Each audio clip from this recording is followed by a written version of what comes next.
2026 markets, we're all across Australia. Perth, Brisbane have gone absolutely nuts. But for 2026, what's your thoughts on the property markets and where you want to invest? The biggest undervalued market at the moment in 2026, the Melbourne unit market. And That's controversial. it's very controversial. Tell me, why? Everybody says that there's an oversupply of units in Melbourne and in Melbourne metro location. Now, one thing coming from someone that owns over 180 properties and has been part of 5,000 transactions, there's never an oversupply forever. I would rather buy when there is an oversupply and absolutely snag and steal these properties for as cheap as possible, below replacement cost. And often they usually have the higher rental returns when you can actually get them at a very cheap price.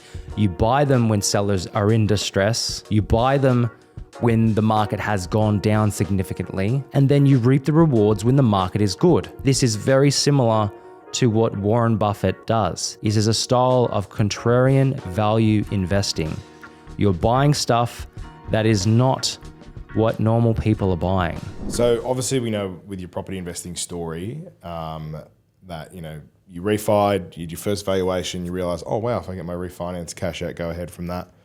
But was there a thing before you started property investing outside of that where you realized, hey, I need to start looking at property? Like, was it selling a car or was it working a second job? Like, what was it that triggered you to go, fuck, I need to invest in property? What triggered me to invest in property and buy a shitload of property is because I grew up broke and in poverty with a family that owned no property at all. So we lived in housing commission and we never owned the property that we lived in.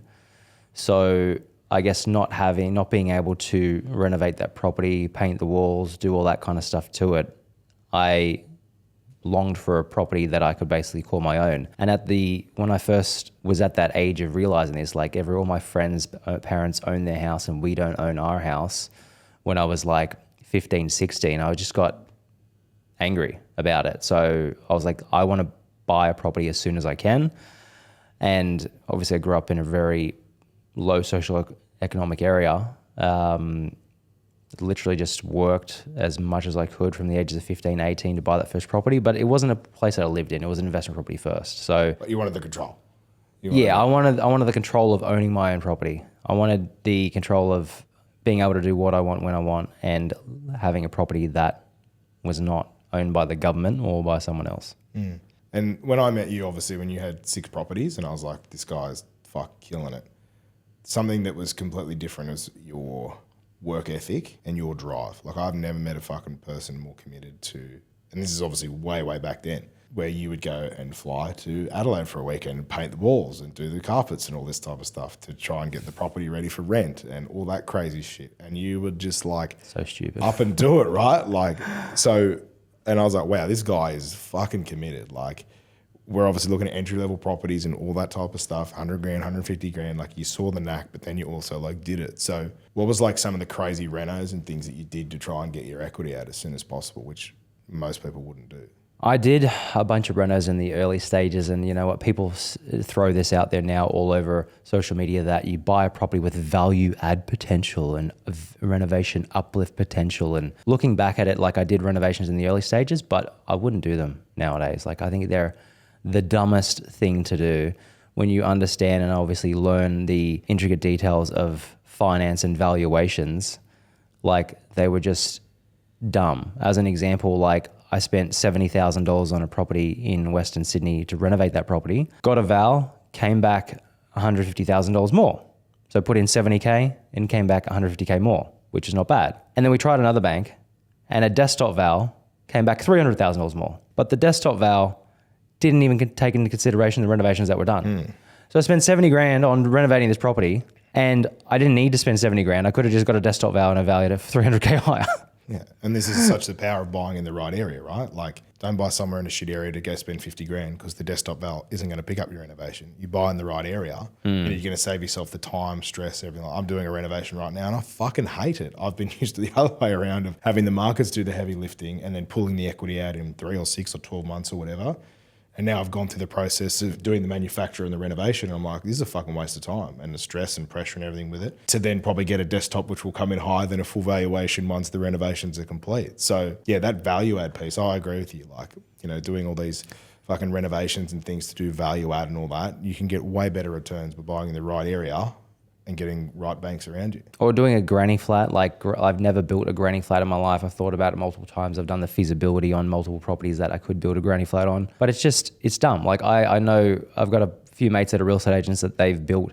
They had 8 properties. They put granny flats on all of them. And they're like, bro, you were right. Like, I shouldn't have done this. It was $250K to build a granny flat. And they could have used that $250K to buy 4 other properties from a capital perspective, from a leveraging perspective, which would have made an extra 1.5 million in growth over that same 1 to 2 year period, if not more. So I think people they like the idea of being active investor. They like the idea of, if I could renovate this property, I could build a granny flat, I could subdivide this, I could increase the value, I could add an extra bedroom, I could do all that stuff. But it's the dumbest shit in the world. You've got over 25 properties. I've got over 180 properties, 220 properties plus in this room. And we're both telling everyone out there that's listening, renovation's dumb as dog shit. Building a granny flat's are fucking stupid. And there's better ways to do it. Like, how do we own over 200 properties and 20 combined? And we're both saying that renovations are dumb, value adds dumb, all that other shit. Like, it sounds good, but it's just distracting you from buying that next property. Yeah, and it holds you back. Like, you think about it, you got to tie up that capital. So that 200 grand from your mates is going to come out of their own back pocket, if they had equity or not, because the banks aren't just going to fund it straight for it. You've obviously got to pull it from your equity or have cash reserves. Then you hold that up. Then you've got to wait for the build. Then you've got to get it done. And then it also doesn't mean that you're going to get a value. You spend 200 on a granny flat. It doesn't add 200 to your property. On top of it, yeah. Correct. It might even bring it down because your 4-bedroom house, which was suited for families, is fucking now an investment grade quality asset, which people wouldn't want to buy because they don't want the granny flat out the back. Some people will, but most people kind of won't. And it's one of these things that capital could have gone way further elsewhere. And we speak to so many people that they regret it. We have to deal with the regrets for a lot of people, you know what I mean? Or where they made the wrong decision. And there's fucking so many of them. Yeah, it's funny. There's a bunch of, there's a few people, one idiot in particular, that's basically documenting, doing granny flats and going to council and all this stuff. And it's just the dumbest thing in the world. Like, bought 3 properties in the same time. Use the equity to buy 3-4 more properties. But, there's just more properties for us to buy. Just fuck it, they don't buy it, someone else will. That's one thing I've learned in this game, that if I fuck around, I know someone else is going to get it, and that's happened many a times. People had a look at our group chat text messages from over the years of Eddie saying, Justin, you should bought this, Justin, you should buy this, Justin, you should buy this. And I got fucking too scared. Like, I wasn't leveraged up enough, I don't know what I was thinking. I look back on this and hundreds of thousands, millions of dollars in missed if I just had applied myself a few years ago when things were way cheaper. And now it's obviously getting a lot harder to get those opportunities back, and the costs and everything like that as well. And it's one of those things that if you don't take action or you miss these opportunities, they are getting harder to come by. So how many properties you got at the moment, and what's the total portfolio value worth again? Yeah, so 25 properties now, about 15 to 16 mil, depending on which bank you want to go with, and a few variables there. But debt's about 10.2. So let's say $16 million worth of real estate. If I was in your position, I was like, how do I get it to 50 million? 50 million worth of real estate. I would love to know, Edward. That would be great. 50 million. Pull out as much equity as you can. Leverage the shit out of it. Obviously, you've got a business as well. There's different ways to raise capital. You can get lines of credit as an example, depending on what business structure and everything, based on that business income. Getting equity out of your properties. We talked about future rent before. You can do that, pull big chunks of capital out, and then literally go off and buy 10 properties in quick succession. You know better than anyone with the finance. You can do the low docs or the alt docs and all that stuff. You've done a few of those, right? Correct. And that's another part as well. I was probably limiting myself to, obviously what we advise with most people, sticking between the major lenders and things like that and what their comfort levels are. And obviously now I'm going more into the alt doc space. And if you're self-employed, there's a lot more ways to skin a cat. And again, I probably held myself back maybe 2 years, of keeping a bit linear, just focusing on what we do day in, day out, and not even going a little bit further, digging a bit further. Since I've done that, I've been able to kind of get that portfolio to the next level. Yes, I pay more interest. yes, I have to fuck around a bit more, but it's now opened up a new chapter of lending, which is going to be a means to an end. So as the business keeps growing and those type of things, these alt doc lenders that I might use now, I'll refinance into the majors later on. I'll get my cheaper rates then. But it isn't about the rate. Like when I was rate focused or stuck with the majors and didn't really go outside the box, I've missed millions of dollars worth of opportunities. Could have been a bit, not as close to you as over 100 million, but could have had a bit more, a few more numbers on the board. I mean, still very, very grateful and happy with what we've got now. But, as you're building your wealth, you've got to go through the lenders, you've got to go through the structures and the processes to get there, which is obviously ever changing, and you're a very good resource to learn from. I remember when I was like stuck with all lenders, like at the time I was using a broker. It is a funny story. I was using a broker and they were just obviously not used to someone buying so many properties. Like I think I was at like 50 or 60 properties at that particular time. The broker's like, you need to stop, no one can get your finance. And they was just flustered as an example. I was like, fine, I'll have a break, no worries. And just because that they didn't believe that I could buy more or I should buy more. And there was basically their own, opinions and beliefs that they were trying to put on me. So I was like, fine. If you don't like, and then no one else was basically able to help at the time. I went direct to Pepper Money direct. And they're like, yeah, of course you can buy more. No, like here's your borrowing capacity. You can borrow 900,000 as an example. So I was like, cool. Went off and bought 2 properties.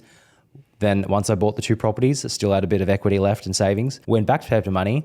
They looked at my serviceability. They looked at the new income that those 2 properties that I was bringing in. They said, yep, you can borrow 800,000. So I went to Pepper Money. I literally bought 14 properties with Pepper Money over the space of like 6 months, running everything dry, all the cards on the table, all the cash into these properties. And then I went back to the broker and was like, he caught up with me a while back, after that. And he was like, oh, do you have any more, you haven't bought any more properties? I was like, no, I've got 14 more. And then we took those properties eventually when I could get the servicing from Pepper back to the major banks, dropped the rates from like 9.5% is what I was paying down to like, 5.8 or 6%. So the interest dropped by like, couple hundred grand a year. But it's a means to an end.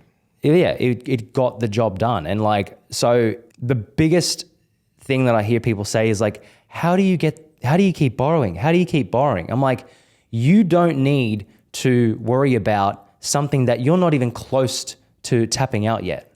I had meetings in this office, like with 5 different people over the past 2 weeks. And they're like, well, how do you keep borrowing? Like, I'm going to get stuck. I'm going to get stuck with my borrowing capacity. I'm just like, which lenders are you with? They're like, I'm with ANZ, I'm with Westpac, I'm with NAB. I'm like, you haven't even tried.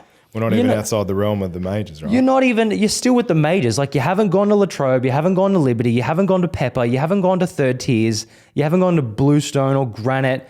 Oh, and you haven't even bought through Super and you got like 150K in Super. Like you don't be worried about trying to, get how you're going to get somewhere that's a million miles away when you haven't even took 3 steps out the door. Yeah, absolutely. You got to go outside the box to get there. And obviously, 14 properties with Pepper, doing that on your own, that most people panic at the interest rate. Like the amount of people that we get the solution for them and they go, oh, the interest rate's too high, or there's $1,000 startup fee. I'm like, do you want the fucking property or not? You paid 9.5%, which is pretty big, back then. I think someone was 10% as well. Yeah.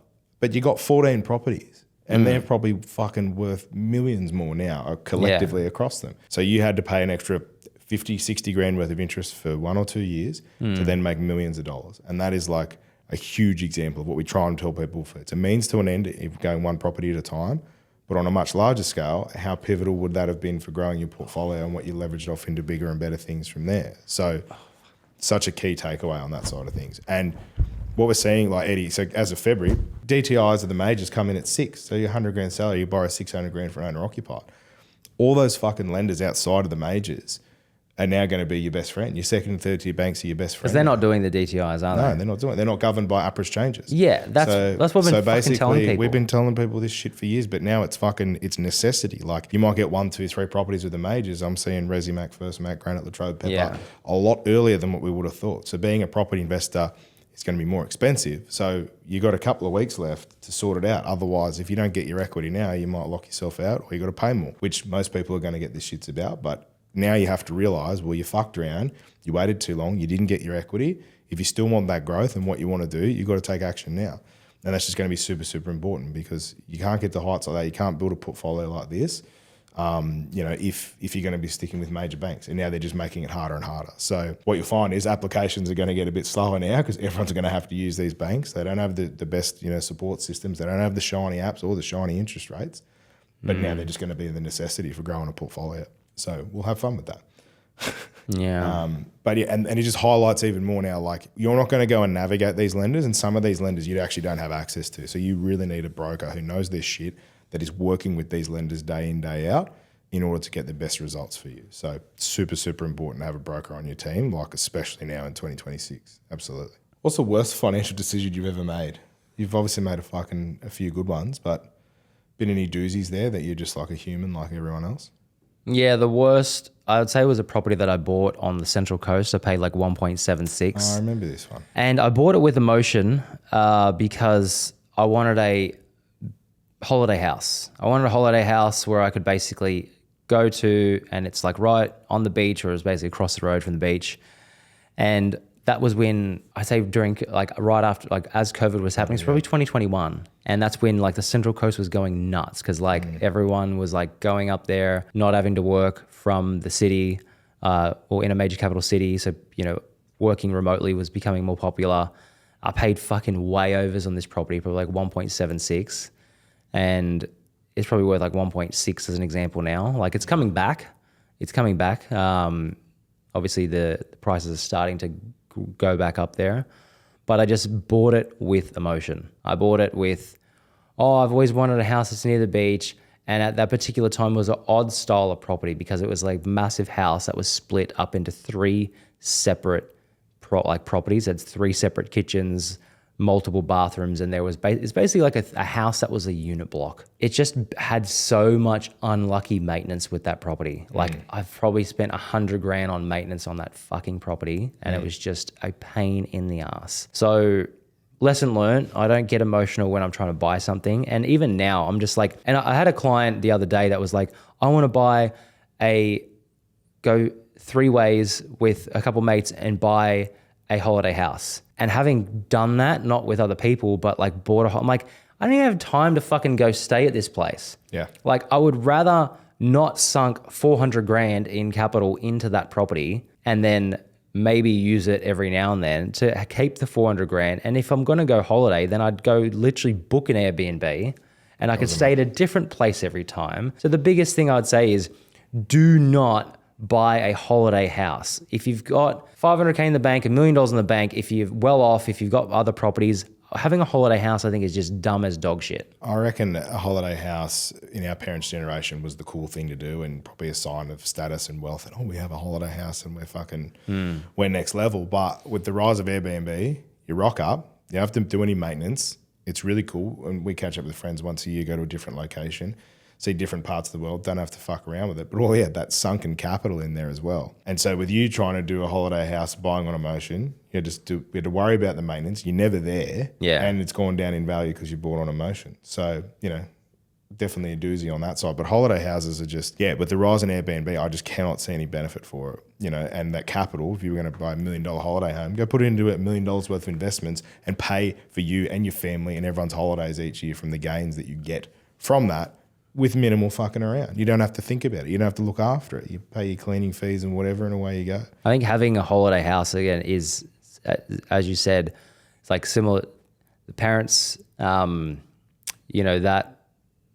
Generational shift. Yeah, it was a generational thing. Like they think, it's a sign of status, sign of well off. I've got a holiday house up the coast. I've got it down the coast. I've got a beach house that I go to in the summer or whatever it is. Like I think it's the dumbest thing to do because you could use that money. Like you could go traveling, like variety as well. Like who wants to go? I don't want to go to the same place every time. The same beach. Like now that I look at it, I'm like, I was so fucking stupid to think like that. Like the beach is like you go to the same beach. Like I'd rather go holidaying overseas, jumping from one country to the next, experiencing new stuff. Because when you've made all the money that you need to in the world and you've got equity as an example and like millions of dollars, like you don't need to be tied to one location. You can jump around and you want to experience things. Like now I'm just basically trying to buy experiences. Absolutely. And that's probably like the next evolution of your property investing, right? Like you got the capital, you got it there. We obviously want to help as many people get to that stage, but it's also about enjoying it as well. I want you to fucking break down the recent win you just had in Perth, and a bit of context here. Eddie decided to go buy a complex of 14 units and a couple of townhouses in there. And at the time, me and Steve were sitting here going, you're crazy, man. Like, this is wild. And Eddie redlined the fuck out of this one. I was worried. And he really... Did I have to borrow 70 grand from you? You did. Yeah, I think I borrowed 70 grand from old Pickle Boy here. Matty, if you don't know... We got it back. It's fine. Oh, maybe not. No. But yeah, I remember when you did it, you're like, man, I got to do this. I've calculated this, blah, blah. And this is the first time you kind of went in, being the crash test dummy for buying these things. But yeah, you went in there, you saw it. There was obviously things there, you saw the opportunity. So just maybe take us back to, you've seen this deal, you've seen this opportunity, and give us a rundown of how you got to where you were. But yeah, preface, this was a scary one. Eddie and I spoke about this daily, and I could feel the stress and tension through the phone. And I was like, oh my God, I don't know. Like, if it makes sense, do it. Like, we'll help you, like, to get it done. But yeah, you got it done. I found a property that was a big block of, again, it was like 12, 14 properties roughly in total. It was in a modern block in Perth in the suburb of Belmont. It was on Belgravia Street. And it had a weird lease. So it was a block of strata title properties already, but it had a commercial lease in place from a business that it was basically using that strata title block as basically an Airbnb. Like the rent per year was about 200 grand roughly per year. And they had like 2 years left on this fucking lease, which it expires in April this year. But basically it was significant. Like the person who originally owned this property signed that lease, and they must have been the biggest idiot in the world, because they put it on a 3-year lease back then, but they tied it at only it was a commercial lease on a residential site. So it only had like increases of like 3% per year. Now that was during the time when the Perth market was going it was growing like crazy. It was starting to really pick up, yeah. So the rents were going through the roof. Like the properties were probably rented for like $350 a unit when they should have been, now they're renting for like $800 a unit. Like they should have been $200 per wall. But because it put a lot of investors off that inquired on it, because it had a negative carry for like 18 months. So it was basically that property, I paid $4.12 million, but it would basically be 150K negative for the next 2 years. Mm-hmm. So you're buying it at a good price, but you're losing 300K after all expenses, like over the next 2 years. But because I've built my portfolio, well, I could sustain that loss over the next 2 years. But I saw the upside in this thing of the individual unit value per property, because I'll take a block of units and I'll look, or a block of townhouses and villas, and I'll look at, I'm buying the site, let's say it's 12 or 14 units, but how much are they worth individually, and how much would they sell for if I were to sell them individually, not as a whole? When you buy a block of units or a site like that, usually you get a bulk discount. Sometimes, not all the time. Sometimes people want to conglomerate and like sell all of them to a developer, but this wasn't a potential development site or anything. It had already been developed. It was only like 6 years old. But I thought I would only have to put down 25% deposit. Then the banks turned around because of this fucking commercial lease on it. We're like, you got to put down 35% deposit or 40% deposit, I think it was. So the deposit size went from like, I'm thinking I'd only put $1 million to buy this thing, and I had to basically put almost $2 million to buy this thing. And at the time I probably had like 500K in the account. So I was already behind, and I was already waiting on other equity to come out of my other properties, which they didn't end up coming out. So I basically had to scrounge around, and I think I had to sell a couple small properties so that I could buy this unit block. But it was one of the most stressful times in buying that block. And again, I was a crash test dummy for buying it. But again, 4.1 million. Now that block, as of April this year, 2026, I'd say I'd probably get valued at around $8 million. 4.1 to 8 million in under 2 years. So 4 million of equity, I'd say it took about 18 months. That's fucking wild. Yeah. And that was a good buy.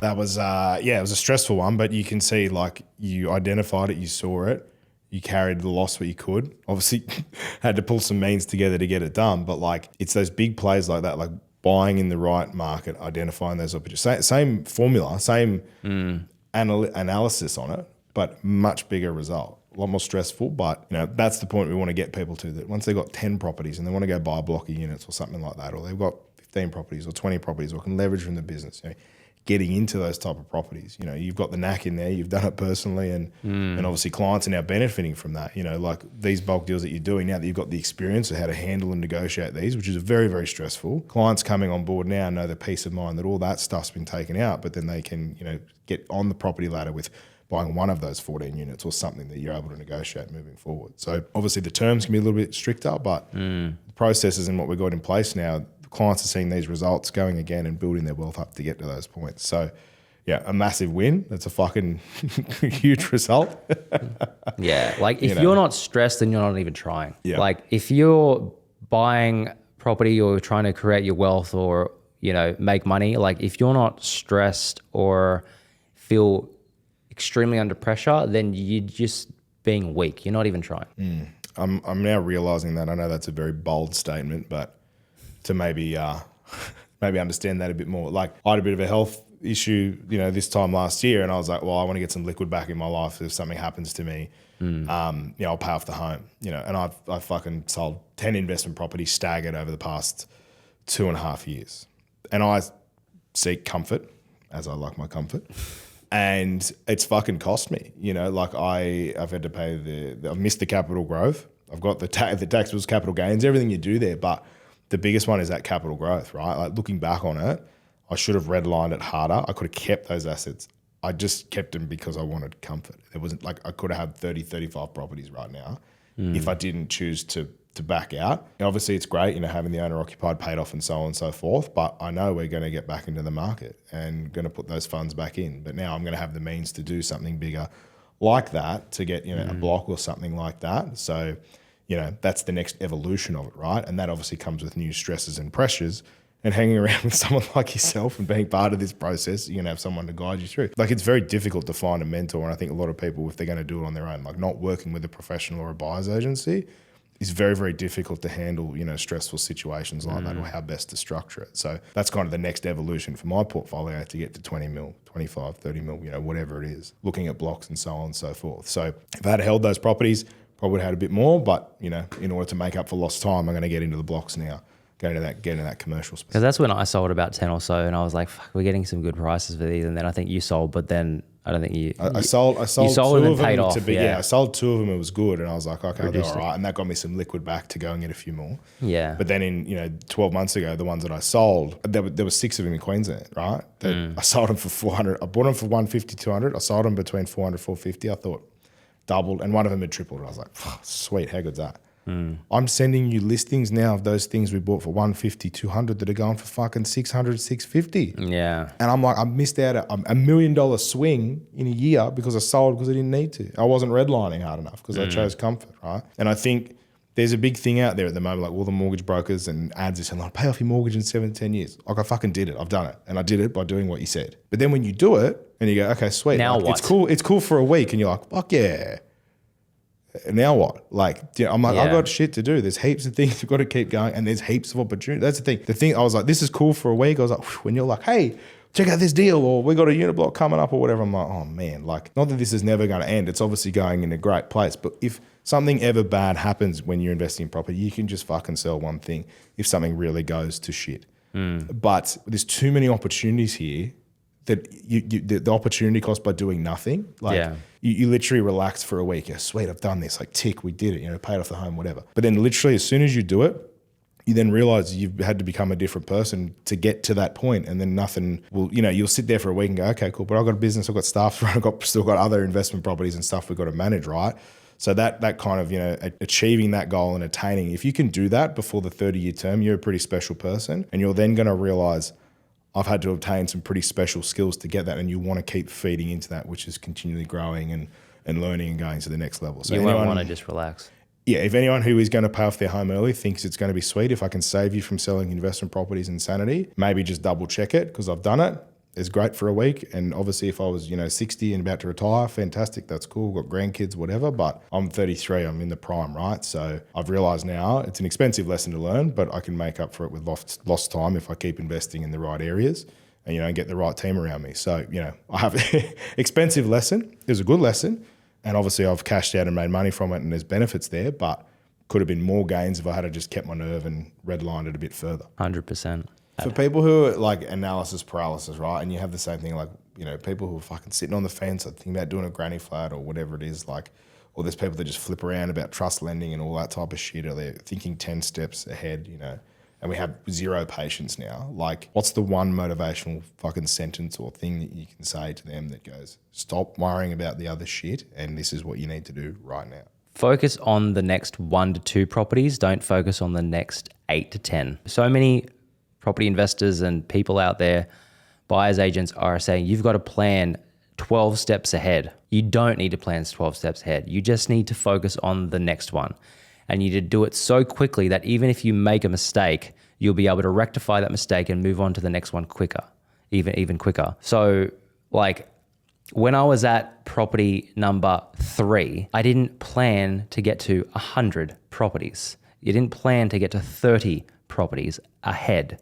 Like, you know, it's like a game of chess. You only think a certain amount of times moves ahead.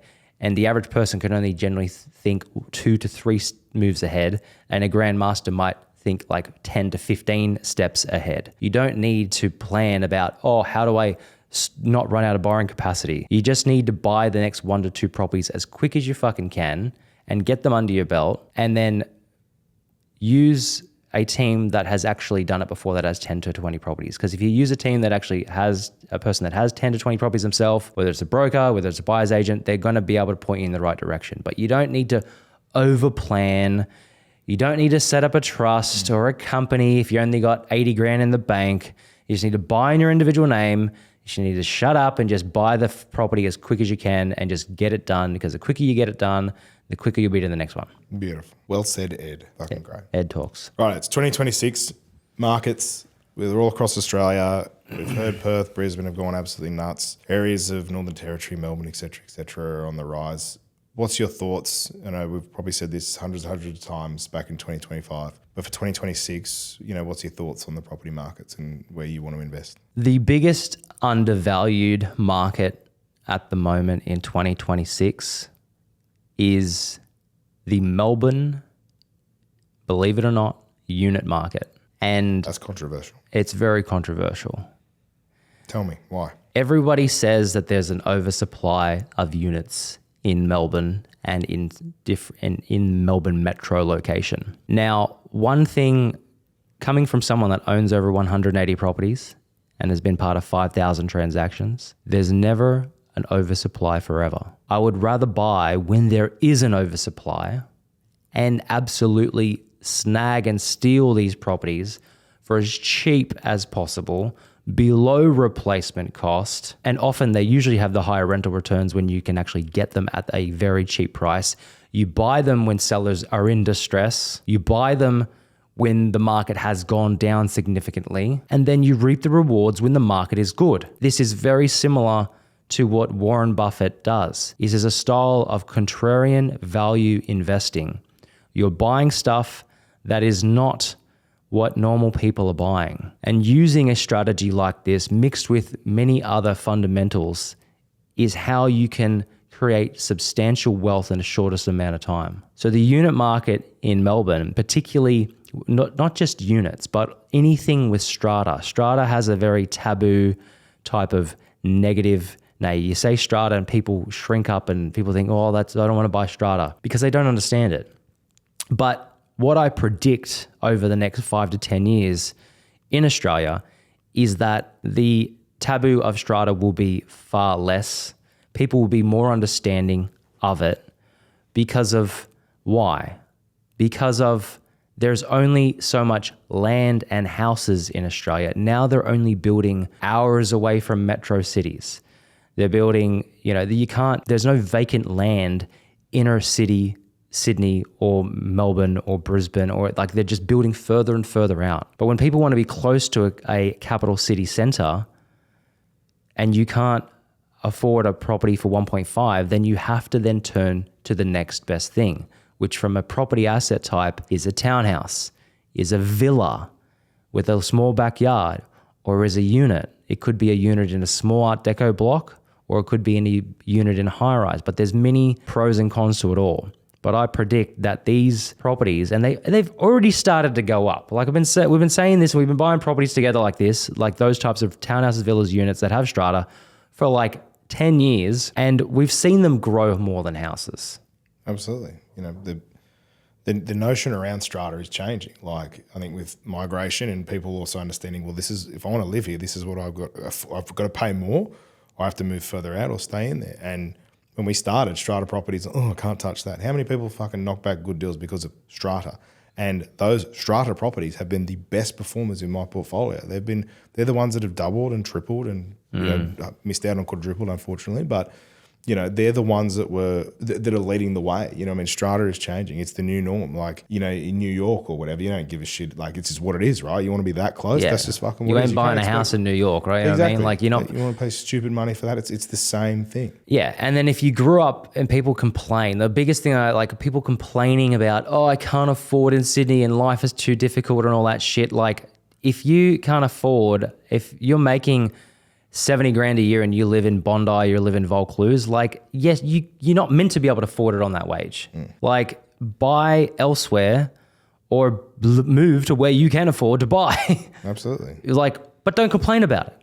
It's just simple numbers. It's what it is. It's a brutal reality, but I think, yeah, our generations changed. Like they probably lived at home with mum and they've gone, oh shit, or mum and dad, you know, and now it's just so expensive they can't afford it. Wages don't keep up. Assets are obviously going a lot higher than that. So get into the market, invest sooner. But yeah, in terms of, you know, those areas with strata, you know, like it's just the way of how it is right now. And I think as the housing crisis gets worse and we can't build homes quick enough, people's expectations have to adjust and change. Do you ever see anything disrupting the property market? I keep saying, unless Elon's going to go and print 3D printed houses and we all have, you know, these things from China, which are just like I don't see anything disrupting this. Can't build homes quick enough. No, like to me, it's virtually impossible. Like even if there was, you know, flat pack 3D printed houses and all that stuff, like where are they going to put them? And be further out. They're going to be further out. Like your metro within, you know, 45 minutes to a capital city, like the one areas that don't have a lot of land space and stuff like that, like you're not going to put them anywhere. Like you won't have any place to put them. So it just doesn't make sense. What do you think about private equity coming in, buying big blocks and shit in Australia? I mean, like businesses and stuff like that are buying like big that. firms that are coming in and, you know, super funds and things like that are coming in and making it, you know, that's now the change is, it's private industry coming in. They're probably seeing the returns, right? They've got to do it for their investors and everything like that. But that's another thing that you're up against. You know, the landlords are trying to get a slice of the pie that the, you know, billions and $1 trillion organizations are coming in trying to take. So what's your thoughts on that? A lot of like big, you know, companies and, you know, things like that, I've been up against them in buying blocks of units and blocks of townhouses and villas and stuff. Like they're like institutional, you know, purchases and stuff like that. So when I find in residential, when it's like 5 million to 10 million in terms of purchase price, you're dealing with a sophisticated type of property investor. Generally, they're not our age. Generally, they're significant. They're like 50, 60 years old. Like I went to check out a block of units. It was like 13 million yesterday. And like, it's not like going to an average open home and seeing like, you know, normal everyday people there. Like there's only very sophisticated investors there, or there's people like companies or institutional lending, or even the government. Like I've had the government try to like be against me when I was buying blocks of townhouses in Perth, and because they were buying it and then gonna, you know, do affordable housing schemes and all that kind of stuff with it. But I think there's an opportunity in buying the blocks of units and then have my favorite is buying the strata title ones that are already strata titled in one line, because you're getting them at a bulk discount where the deal's already been done. I am strata tiling properties at the moment in blocks of units that I bought in Queensland, and it's just being an active investor. It's a pain in the ass. There's just too much work to do. Yeah, gotcha. Yeah. And for anyone listening, it's good to know that your buyer's agent is going up against institutional money and governments to try and get you the fucking best deal. And I don't know if any other buyer's agents who will do that and give it to you at a wholesale price to look at buying one. Like, and you've got to guarantee in what you do. So like, you know, talk to me about that. Like, is there ever, you've never had a bad deal. Every client who's worked with you has made money. They might have had a shit tenant or something like that, or a settlement term or a sell that didn't play ball, or, you know, might have been late with a bank or something, but no one's ever lost money working with you. Yeah. Like I'm willing to take, I buy the same properties that my clients buy. I buy the same properties that I'm presenting. I wouldn't show a property to a client unless I wouldn't buy it myself. I take it one step further. Like nowadays in certain states, you can do and or nominee clauses. And this is probably giving away so much information to competitors out there. And they're probably going to want to try to steal this strategy. If they can, try to take it. But I strategically buy properties myself as an example. I'll put a property in if I have a client or an investor that I know that they need this type of property in their portfolio, I'll sign the contract myself in my name and or nominee, and then I'll nominate it to them later if they want to buy it. And if they don't want to buy it, then I'll buy it myself. So in summary, you personally guarantee the properties that you get for your investors. 100%. And if it goes to shit, you buy it. Yeah, if they can't buy it, then I'll buy it myself. When I was overseas, remember there was like 2 properties that where clients couldn't get finance in time or whatever it may be, and I was like, no worries, I'll buy it. And I think you bought one as well. I did. Yeah, which that was a bank repossession purchase, which is you'll get a val a lot higher, 100, 200K more, I'm sure. If not now, then soon. Absolutely. But that's just, highlighting those key things there, right? Like obviously, you got all the money in the world and you can do all this stuff and you got the assets and accolades, but you're still in there willing to go up against institutional and government investors to get the best deals for your clients and personally guarantee it. So that's a big wrap on you. Absolutely. Yeah. Like a lot of the times I'll have to put down my own money as collateral to secure that property unconditionally. Because every other buyer's agent, as an example, or competitor, they want a finance clause. They want a this clause. They want a that clause. Like sales agents don't want to deal with pain in the ass people who want to add a bunch of clauses in there. And also on top of that, like when I'm buying properties now for myself personally as an example, and for certain clients, we'll push for unconditional contracts because you can, if you've got 20 other people that are trying to get the same property, you will be more appealing to the seller. The vendor will more likely take your offer. The selling agent will want to deal with you if your contract is unconditional. And obviously this is something that I've, used for the last year, and I've been telling you to be like, fuck off the finance clauses, fuck off the pest, especially if you're buying it yourself. And if you can back yourself and if you can make sure that you can settle the property, then you might as well go unconditional, because at least then that forces you to make it happen. And it doesn't jeopardize the deal. And that's obviously a tough thing to hear. Obviously everything we're doing is in the client's interest, but we need to prep them before this. And this is really where our systems and our teams now are aware of.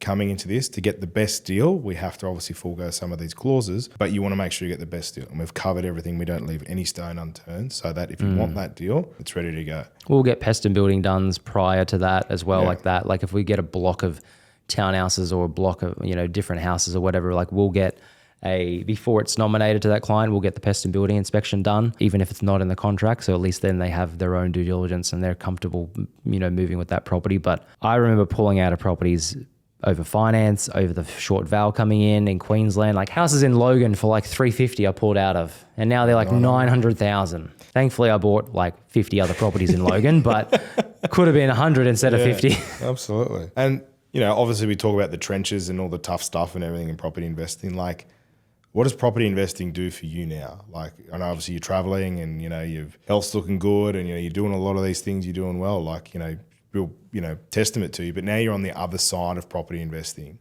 and you're able to do a lot more things. I mean, what is it bringing you? Like, what do you love about life now? Is it traveling, or, what's property investing done for you now that you're so grateful for and you get to experience because you've gone through the tough stuff? Being in a better environment, like building my portfolio and getting it to over $100 million, then I was able to obviously use some of that equity to buy this massive corporate office, which was over $10 million on its own. Like just being in a better environment like that. Like, the first office that I was ever in on a day, it's just small. You have clients in, doesn't feel nice. It doesn't look nice. It doesn't, giving a better space for people to be around and be in is one. So just the more wealth you create, you can basically put yourself in a better environment, whether it's work or home or whatever it is. So just that's enjoyable. Then traveling, like I didn't travel as much as a lot of people do in their early 20s because I was just working 2-3 jobs. But now I'm literally like, let's travel every 2-3 months. Let's go to a new country every 2-3 months. Absolutely. So this year I've already got like 3 different countries booked in, and probably do more. How good is that? Yeah. Well, I would agree with the sentiment. I will not be going traveling though, because I'm about to have a birth of my 3rd child. And, you know, I'll be 25 properties in. I never imagined I thought I was never going to be able to afford anything. But if I didn't learn from you, I wasn't in the trenches with you, I wouldn't have been able to build up this portfolio. So this is like a, you know, testimonial and a thank you for all the, you know, properties, deals, opportunities you've given. You've obviously allowed me to grow my portfolio. And, you know, when I go to bed at night and I turn the light off and everything, I'm like, fuck, my house is nice. My family's future is secure. I can go to bed. Financial worries, most of them pretty much gone. Obviously things are being managed, and my assets, you know, when I go to bed, there's money being made by assets. You know what I mean? If something goes wrong, my family can be covered. If a medical bill pops up, something catastrophic happened, I could just sell one property. You know what I mean? Sell a property, cash out 500 grand. And go, sweet, whatever Bang. problem that was, bang, don't worry about it. You know, we move on to the next thing. So that peace of mind, and obviously we're still going and everything and growing the portfolio, there'll be new challenges ahead, but fundamentally, like, you've secured my family's future, and I can't see that changing. So I'm very, very grateful. And you don't need to have 100 properties, you know. You just need enough, you know, just have the base that can cover your churn and your burn, you know. And looking at what we do, and, you know, I'm very focused on growing my family and, you know, being a present dad and a wonderful husband and everything like that. And the travel, we've done that. We've enjoyed our holidays and experiences, but I wouldn't have been able to do that. I wouldn't be able to provide this, you know, family. It's provide the life for my family right now and what I foresee moving forward if I didn't get in the trenches with you. I didn't, and if I didn't take the opportunities that were presented to me. So anyone who is on the sidelines thinking about partnering with a buyer's agent or someone who really gives a fuck, you got to work with Eddie and the team, because I'm seeing it every single day. The amount of people's lives and stories that we help that we don't even know the reach of, but the ones that we do know about, it's really humbling when they can sort their lives out of their finances, or be the stepping stone to their dream home, or stop working, or my retirement is looking fucked and now I've got, you know, $1 million or $2 million in super, and they see that future, you know, just from doing a couple of actions with you and going through the process. So, you know, I'm stoked that you get to enjoy all those things. Like, that's awesome. But yeah, I now look at the next couple of years, 3 kids under 5, I'm going to be stuck at home a fair bit. So lucky I'll be able to enjoy it, and the money side of things, you know, is kind of sorted. So thank you. Oh, my pleasure. Congratulations.